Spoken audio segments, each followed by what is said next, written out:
I want to now come to talking a little bit about Indian science and the fact that, we've had a very strong legacy, but for several generations, we've been operating under scarcity of resources. And so, but now there's a lot of money that's being pumped into basic sciences.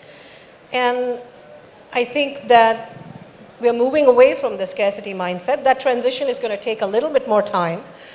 But I was wondering what you had to say to talented young people who now want to go into science in India, especially the basic sciences.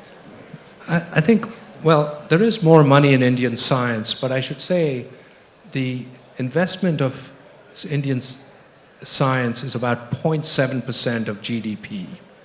Now, Britain is considered very low among the OECD countries, and it's 1.7%, and the government has now committed to increasing it to 2.4%, which would bring it to sort of the middle or so of the OECD. Countries like South Korea, Israel invest 3 to 4% of GDP. So 0.7% is nothing. I'm talking a fraction of GDP. I'm not talking of matching them, dollar for dollar. So I would say India is tremendously underinvesting in science, even in comparison to its GDP. The other problem in India is, in most countries, private R&D is double to triple that of government R&D. In India, it's about half of what government R&D is. So it's like a factor of 5 different from many other countries like South Korea and so on. So I think, first of all, India needs to invest more, but Indian private industries need to really step up to do much more R&D. Now, the second part is about what to say to young people.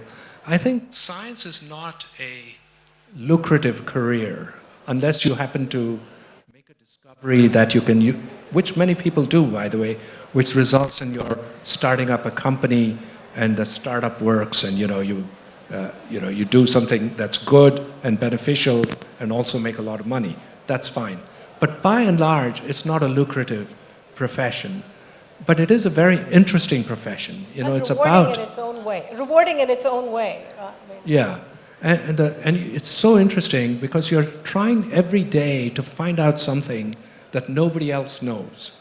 When you discover something, you may be the first person on the planet ever in the history of humanity to know that fact. So that's what really, I think, is the motivating factor behind scientists.